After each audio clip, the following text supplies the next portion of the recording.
Yo, what's up, sama guy? Man la Dejo, aka Dejo on the track, CEO de Eol Records. Voilà, je suis sur la chaîne de Matmi Vidéo pour une interview. Yeah.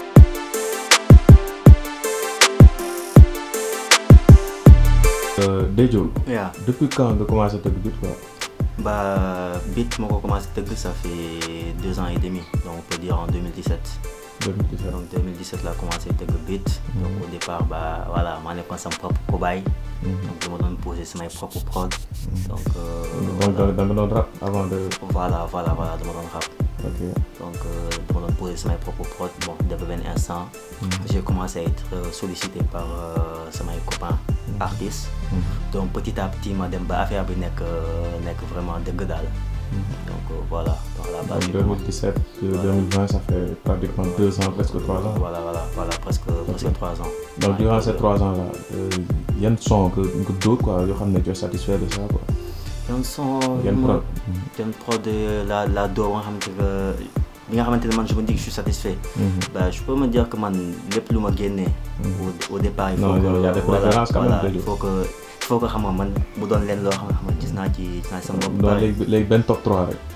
benn top 3. Casse Vibes. de Calvin Wesley. C'est artiste. waaw samay artiste. mu ngi ci album bi mooy énergie.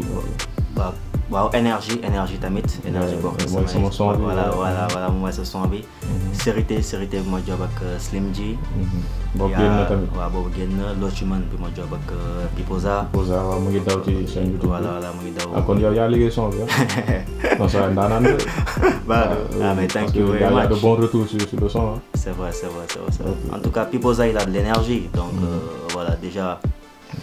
Contact bi man ak mom c'est passé vraiment dans le feeling. Donc l'énergie bu muy dégager, donc c'est normal quoi mu def quelque chose de costaud quoi. Et voilà, par rapport à loolu tamit je lui souhaite vraiment bon vent. noo gisee industrie musicale sénégalaise quoi balaa ñu wax ci beatmaking concrètement, mais comment se porte le hip hop sénégalais quoi noo ko jaanate. Bah hip hop sénégalais mais ça va bon train. Parce que soo comparé hip hop Galsen bi il y a 10 ans ci ginnaaw ak aujourd'hui on voit que il y a de l'évolution. Il y a en fait une nouvelle génération nekk di émerger. Aujourd'hui les jeunes arrivent à remplir des salles. Donc ba yenn rappeurs yi sax am ci sañ-sañ ne dañuy organiser ci stade. Donc loolu je peux dire que c'est vraiment quelque chose de positif. Bien que ça se fait déjà, par exemple am na ñoo xam ne ñu organiser affaire ci stade, mais dem jël ba di bëgg a jël stade bu gën a mag. Voilà, c'est déjà quelque chose. La question c'est est-ce que il y a une industrie musicale sénégalaise? Bah industrie.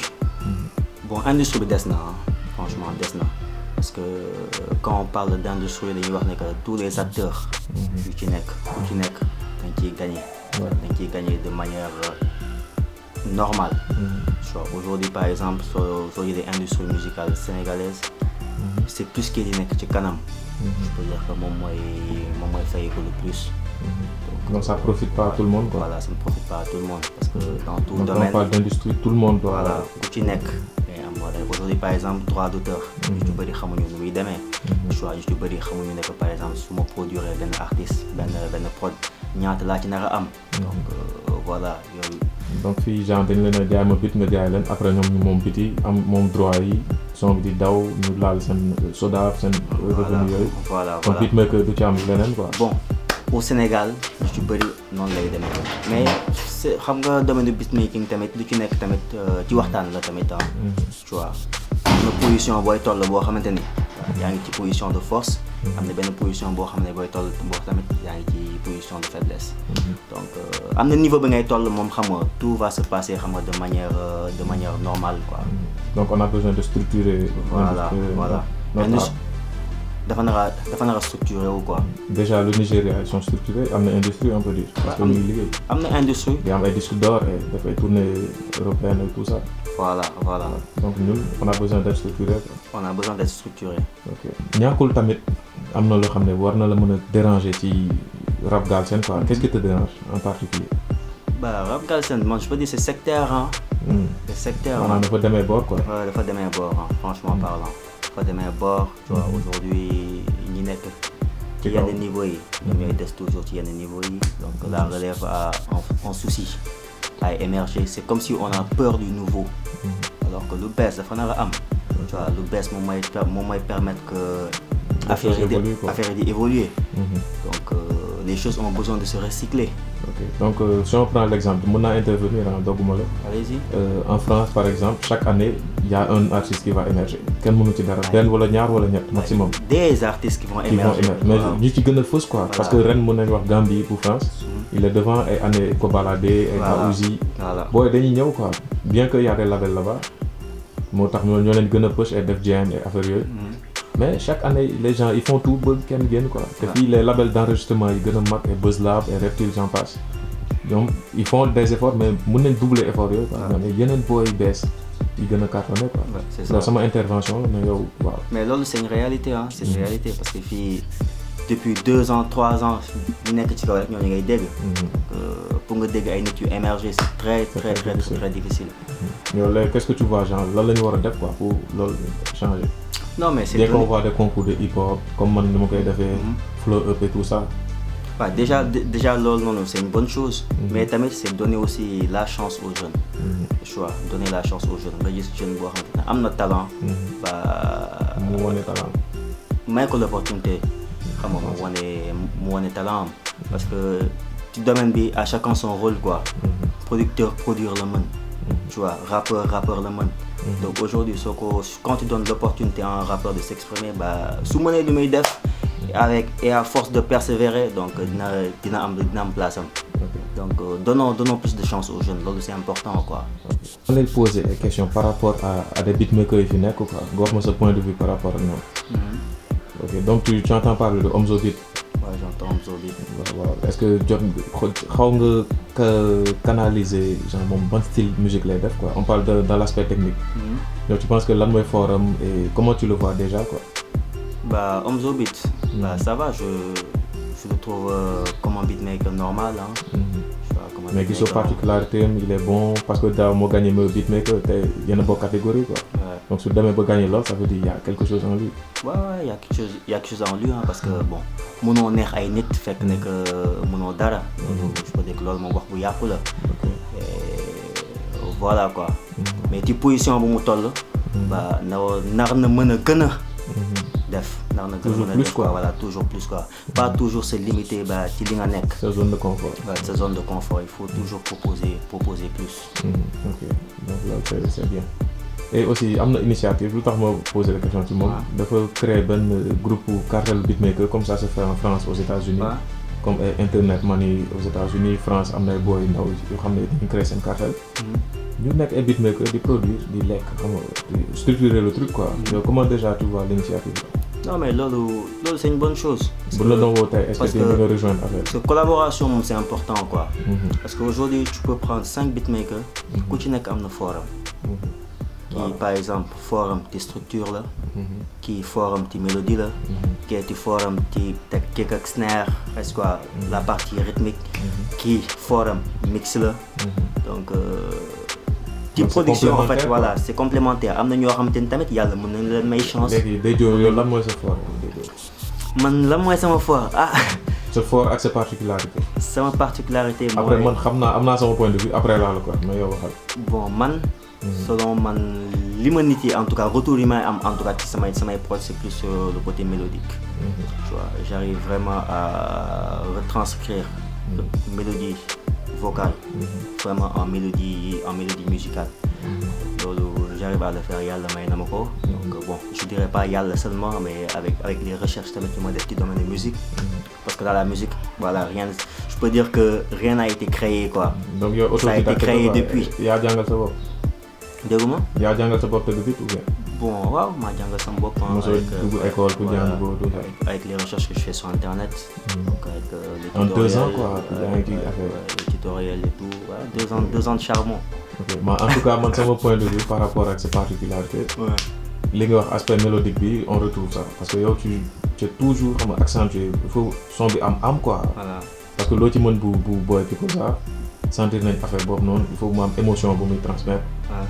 tu mises beaucoup là-dessus, quoi. C'est très important, quoi. Côté mélodie, côté cloud, son beau, ça te fait voyager, et tout ça, quoi.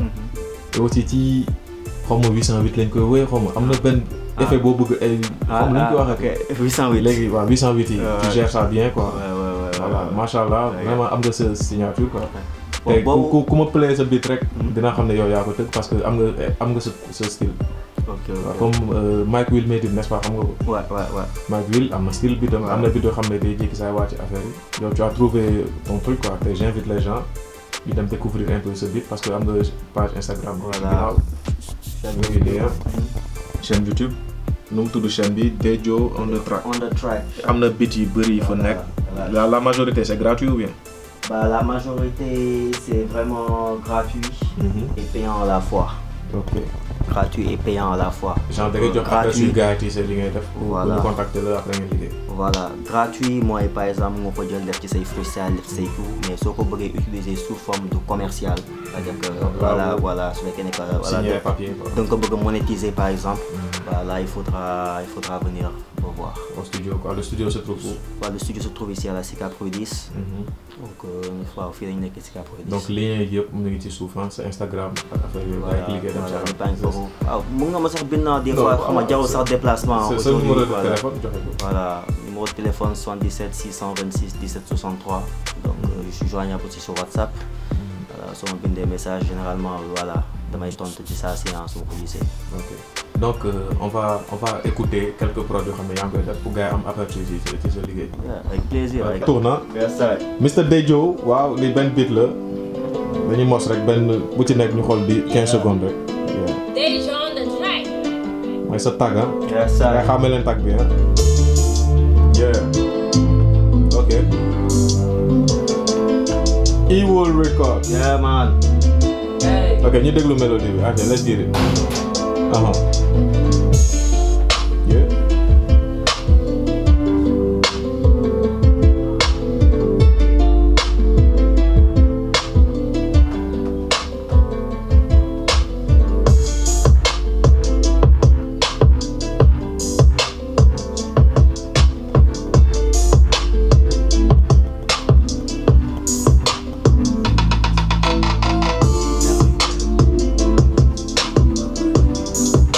Second beat, on enchaîne. OK, nous allons le ça tourne toujours. J'ai eu de bons retours.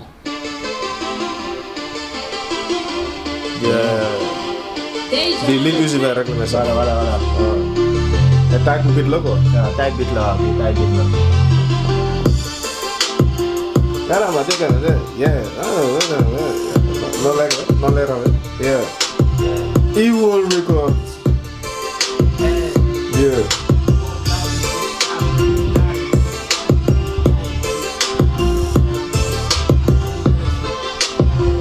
Dejo on the track.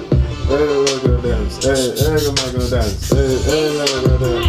Donc gars yi beat bu bokk ci sama album freestyle beat bi na leen ko mën a expliquer ngeen déglu Dejo moo ko tëgg nag kii moo waral son bi te son bi léegi ñu clip ko ci album bi album mu mbedd bi freestyle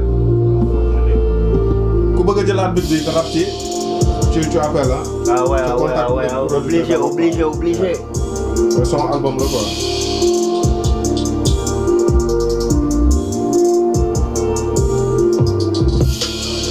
Yeah. Moi c'est best beat.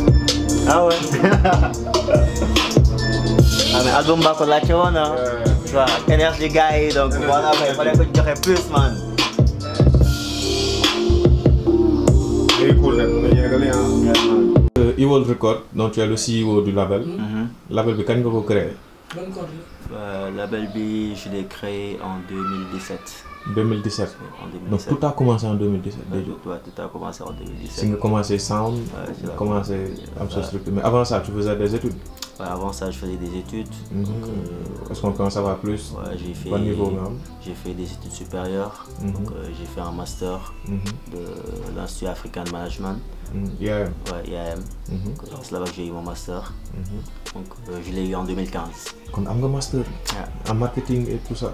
J'ai fait, bon, à la base, moi je suis ingénieur en finance. En finance? Ouais. mais lan moo la tere nga def costume cravate ci xam nga ci entreprise ak yooyu quoi yow nga ne non musique nga bëgg a def. Ouais, bon, costume cravate, bon. Nit ku ci nekk au fait. Nekk salarié quoi. Voilà, ouais. Nit ku ci nekk tamit ak sa gis-gis ak sa bëgg-bëgg de la vie aussi quoi. Mais est-ce que am nga expérience bi. job naa ci ay entreprise yu bëri ah. Job naa ci secteur bancaire, job naa ci secteur assurance. Donc ba léegi nii sax maa ngi job ci secteur assurance. Donc mais en parallèle voilà, en parallèle quoi. Okay. Mais est-ce que tu es satisfait quoi? Musique c'est quelque chose qui me suit depuis le bas âge hein. Donc voilà, man ñi ma xam ñëpp musique lañ ma xamee ah. Franchement parlant quoi. C'est pas le gars bi nga xamante ni voilà. Parce que ça marche. Ça marche non. Depuis may nekk xale ah maa ngi doon fooyee musique. yow fii nga juddoo Sicap. Sicap laa juddoo, j'ai grandi au Mali parce que je suis d'origine malienne. Ok, tu as fait la navette quoi. Voilà, sénégalo-malien, donc j'ai grandi entre Dakar et Bamako. Ok, intéressant. Donc big up au Malien. Ouais, mais li nga langal sa noppi ba léegi nii c'est quoi ça? Corona la ñuy wax. Donc corona voilà, donc gars prévention. Voilà, on se protège donc je pense que loolu se protéger c'est protéger aussi son prochain. Donc voilà, c'est important quoi. Ok, donc une question quoi. Est-ce que Dejo est heureux dans sa vie actuellement quoi? Si le fait que nga nekk beatmaker tout ça. Yow sa vie nii ni nga koy kiiyee professionnellement, est-ce que tu es content de ça quoi? Est-ce que tu vis de ton art? Bah ça va, sant yàlla en tout cas. Franchement parlant quoi, sant yàlla quoi, parce que sama dépense yëpp. Voilà, c'est grâce à ça. Voilà, tu vis grâce à ça. Bien que j'ai d'autres sources de revenus et tout, mais en tout cas moom mu ma ci jàppale bu baax daal. Pour un label boo xam ne yàggul quoi. Voilà, pour un label boo xam ne yàggul en tout cas. Voilà. Tu as signé des artistes on dirait. Ouais, j'ai signé des artistes. On peut avoir des noms. Donc on a Slim J qui est là, on a Small J qui est là, on a Calvin Weasley qui est là, on a Pipoza qui est là. Donc voilà quoi. Ok, donc ils sont signés quoi. Fii la ñuy priser seen son. Voilà, fii la ñuy priser seen son. Donc seen yenn beat yi tamit voilà man maa koy job. Donc voilà. Ok. Kan mooy waaj a génne projet instant bi? Bon, actuellement on est en train de travailler sur le projet de Slim J. Slim J damay dégg turam bu bëri ça vient. Bokk na sax sama projet. Allez-y le suivre. On s'est jamais vu. On a travaillé le soir à distance quoi. N'est-ce pas? Ouais. Dem leen suivre ko ci YouTube bi di ngeen. Slim J voilà, di ngeen ci am ay retour. Tu vois ses clips quoi. Ouais. Là un clip qui sort tamit dans pas longtemps. Clip bi pare. Voilà, Rankankung. Donc voilà. Dégg naa ay waxu Seritier tamit. waaw Seritier tamit clip baa ngi ñëw tamit. Kon le gars il est chaud, il va venir. Il est bouillant. On va l'inviter. Il est très bouillant. moo def son énergie bi. moo wax ay waxu mango ak yooyu noonu quoi. Ok, intéressant. Calvin il parle pas wolof. Bon, Calvin il va pas avoir de problème pour s'adapter quoi. Bon, Calvin moom c'est un Sénégalo-Rwandais. Donc il a grandi à Kigali. Donc maintenant il est là ici au Sénégal. Donc bon, petit à petit tamit xam nga nit moom mënoo ñëw rek benn làkk ci dëkk quoi. Il faut mu intégrer. Voilà, faut mu intégrer wu. moo nekk ci clip loo ci mën di ci wetu oto bi moom Pipoza. Voilà, petit à petit ça va venir quoi. Donc déjà il y a un petit public qui le suit, donc qui est ici au Sénégal. Donc c'est déjà quelque chose. Am na ay gars yu bëri ñu ngi rap en anglais mais ils n'ont pas voilà amuñu loolu, mais aujourd'hui au moins s'il y a un public qui le suit derrière, donc c'est que ils apprécient ce qu'il fait. S'il y a un public qui le suit, donc c'est que c'est quelque chose de bon. Okay. La musique c'est universel. Ouais, la musique c'est universel, il y a pas de barrière quoi à la langue.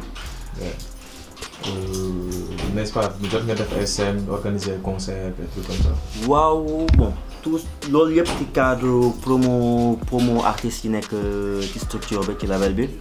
Donc septembre passé jotoon nañu organiser benn événement donc à la place du Souvenir. 2019. Voilà. Septembre bi passé 2019 à la place du Souvenir. Donc voilà, concert qui a été une réussite en tout cas. Donc scène publique répondre massivement. Donc voilà, je voulais te remercier au passage tamit. Donc voilà. Donc en toute lucidité quoi, Dejo bu ñu ko doon laaj ban artiste instant bi jamono ji ñu toll. la bëgg liggéeyal koo xam ne moom la gën a feel que bu ko joxee bit ñu liggéey ci ça va faire boom quoi, kan la nekk. Ban artiste d'abord sama artiste Jolof pas tes artistes génne naa sa artistes yi les Dejo les têtes majeures quoi, les rappeurs yi fi nekk. ñi fi nekk je te donne des noms comme ça ay Omzo ay Dip mooy ñi ngay dégg Akhlou Brick ay One Lyrical ay Cric Karaj xam nga j'en passe. Ils sont nombreux Canabasse. Nidof Awadi Gaston. Ils sont nombreux quoi. boo amoo choix tey nga war a produire kenn rek benn bit boo xam ne tu es sûr que it lay nekk kan lay nekk. je te donne le temps de réfléchir. ku ñëw sa xel quoi première. ku ñëw sama xel ba Dip Doundou Guiss. j'aime bien ce qu'il fait hein. Donc voilà. Je pense que beaucoup de gens bit nii.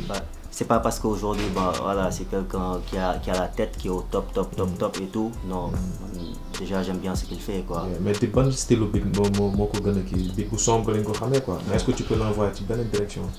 Peut-être Karabalik, tu le connais nag comme beatmaker.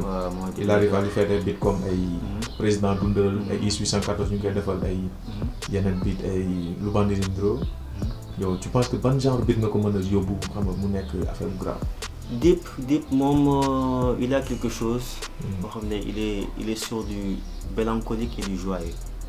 soo xoolee ay sons yu bëri man je peux dire que souvent sur du mélancolique da ciy jàll. Avec des paroles très sombres. Voilà, des paroles très sombres. Des fois tamit des sons yoo xam ne c'est joyeux tamit da ciy génn. Donc Dip par exemple je peux lui proposer par exemple ay genre son yooyu.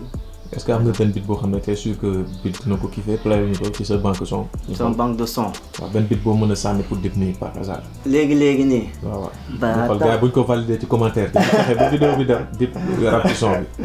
d'accord. ok donc ñu xool son bi. c'est sûr que son boobu genre buñ ko joxee Dip ça va faire quelque chose quoi. ok donc gars yi seetaan da ngeen di dagg partie bi Dejo bu ne day proposer beat Dip Doundou Guiss s'il est intéressé. On l'envoie ça par mail mu liggéey ci. noo tuddee produit. Blood. waaw Dejo and Blood seen co-prod. ah yow kenn ñenn ko dëgg.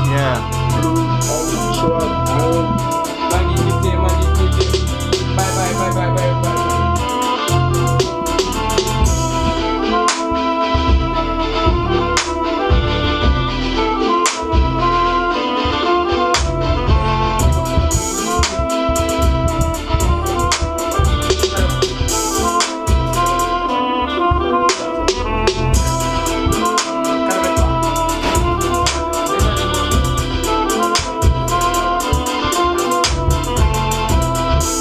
Ok, cool. Dejo nga ne son bi beat bi soo ko placé Dip mën na si def dara quoi. Le prochain hit sera là. Ok donc Dip yónneel sa mail xam nga yónneel la ko foofu quoi wala sur Instagram waaw. On va essayer de placer gars yi seetaan vidéo yéen a ci mën a jàpp capturer leen affaire bi ngeen ne Dip am nañ prod pour moom quoi mu liggéey ci. On respecte bien Karabalik ak Sadik. Ils font du très bon boulot parce que ñooy tëgg la majorité de ces beats. Donc yow boo sañoon daal Dip daal ngay placer Dip quoi. Ah ouais. Parce que tu sens bien le gars quoi. J'aime bien ce qu'il fait quoi, j'aime bien son énergie. Voilà, des fois xam nga vous proposez des sons très sombres, des fois des sons joyeux, festifs. Donc il s'adapte bien. Voilà, il s'adapte bien quoi. Franchement loolu je peux dire que loolu téye bokk lu bëri lu téye carrière am jamono bi. Donc Dejo concrètement bu amoon benn sujet yoo xam ne bëggoon des ñu waxtaan ci. on n'a pas eu le temps wala man waxuma ci. lan lay nekk quoi. Bon man c'est surtout l'ouverture tamit quoi. L'ouverture waaw. Voilà l'ouverture parce que aujourd'hui par exemple yaa ngi jël on parle d'industrie musicale ici au Sénégal. Ok donc tu penses que gars yi dañoo war a di gën a mettre en lumière yeneen beatmakers fi nekk. C'est important il faut pas que affaire bi xam nga nekk benn genre secte quoi xam nga ñi fi nekk ñoo fi nekk rek quoi donc voilà il faut mu am ouverture quoi c'est important quoi. Collaboration comme si rappeur nu mu amee beatmaker tamit ngeen collaborer. Voilà collaborer tamit faire des trucs quoi. C'est important quoi parce que musique c'est vraiment l'expérimentation bu dul jeex la quoi. xam nga da ngeen di tester ba am xam nga. li nga xamante ni moom mooy neex ñu bëri quoi. C'est important. Donc j'invite tout le monde à s'abonner à ta chaîne YouTube mu ngi ci description bi. Avec plaisir vous êtes tous invités. si suuf. waaw ngeen cliquer nga dem dugg ci kii bi am na biti fa nekk ngeen xool ko. ngeen contacter ko surtout aussi pour travailler davantage. Voilà. Sa email lan la woon encore. dejoofficial@gmail.com mais tout est dans la description. Ok yow tu lis les mails quoi. Pour le mail da nga koy pour le inbox Insta da nga koy tontu. C'est ça si su ma ko gisee rek man je réponds quoi. Ok donc place au travail quoi. Voilà ok donc c'est important. merci beaucoup tamit waaw ñun suñu xamante vite fait la woon Pipoza moo tax ma xam la. c'est vrai et après ça xam nga yàlla dafa def ñu ngi gën di job xam nga y a beaucoup de choses qui viennent. et je te remercie ci humilité bi quoi xam nga wàcce nga sa bopp xam nga yaatu nga macha allah quoi. non mais pareillement tamit maa ngi lay remercier ah. yal na yàlla yokk xam nga xéwal yi disque d'or dugg ci. amiin et leneen ak leneen. amiin ñëpp big up Slim J mu ngi nii. Slim J. Salomon Wagamay. jaajëf Evil Record. ok Matt yow tamit maa ngi lay remercier bu baax pour ces émissions pour l'opportunité tamit que tu donnes aux artistes voilà ce tremplin c'est déjà quelque chose donc pour loolu noonu tamit xam nga voilà ñu ngi lay remercier ak surtout la chance que tu donnes aux jeunes talents quoi donc Tullo boobu noonu ma doon wax sànq yow bokkoo ci mu ngi ci génne sa bopp daal le message va passer. ok jaajëf waay ok bëgg waay. on attend Dip aussi ah. bien sûr bi fu la mêlé rek mu jot ci ah ok jaajëf. What's up, sama gars wala bokk man, ceci n'est pas un placement de produit mais plutôt un déplacement de produit. Milk Ice, Sam Yekmi, Celino, Three Sons Production dans la maison, y'a ma gonna know man, bien ça.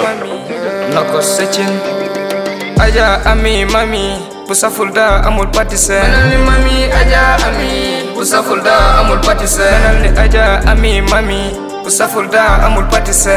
Aja Ami Mami, Pusa Fulda amul patisse. Ci li mu neexee nañ ko bëggee, safa safu ba mu neex ba pare. Doxantu seen repère, fu mu lewete ñu yokk fa caf ko.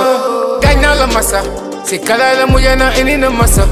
Taalibe Bamba, daf jël dëkkee sante maam Bamba. Ku tedd ki sant maam Bamba. Kenn du ku tedd ki. Yo, rugay takk sama xel bon sama xol fees ak i bàkkaar mënatuma gis lu baax jëf lu baax wax lu baax ndax bàkkaar yërmande jeex sama xol maa ngi dund naqar ak bàkkaar yëgatuma leer si sama ruu sama jëma lab ci géeju bàkkaar yaakaar bu tas juddu set dee tax ak i bàkkaar sataama nax gëm loo ma àdduna ak li ci biiram mënatuma wetal sama ruu duma dindi sama jëf li ci bon yaakaar si yërmande yàlla god boo ma jàllus oh shit bal ma jëf yu bon yi ma jëf ruu gee ngi taxi li ma yëg mënatuma setal sama bopp sama jëf yu bon ñoo gën a fës bakaaru dee bakaar bu rafet amul ak lu jëf yi di gën a fës xel mee ngi tey ma yëg na sama ruu mënul kawe tim kaw suuf sama bakkan lu muy laaj neex jëf yu bon yi laay gën a jeex solaatuma baax ndax sës bakaar amatul ci man bës bakaar su bëree ci doomu aadama yi jëf yi doon jëf malo bekar su bëree ci réew jëf yi bon yi ñoo mujjee doon bala